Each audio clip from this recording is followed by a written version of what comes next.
Vymente tradičný mäsový rezeň cez víkend za takýto zeleninový z kalerábu. Spolu s uhorkovým šalátom chutí vynikajúco.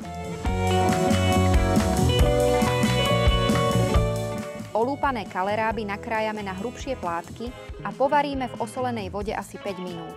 Scedíme a necháme vychladnúť. Potom ich obalíme v múke, rozšľahaných vajciach dochutených soľou a korením, v strúhanke a vypražíme do zlatista. Dôkladne umyté a na plátky nakrájané uhorky polejeme sójovou omáčkou, pridáme nadrobno nasekaný cesnak, nasucho opečený sezam, olivový olej, citrónovú šťavu, cukor a nadrobno nasekanú petržlenovú vňať. Podľa chuti pridáme aj čili vločky a premiešame. Podávame k vyprážanému kalerábu.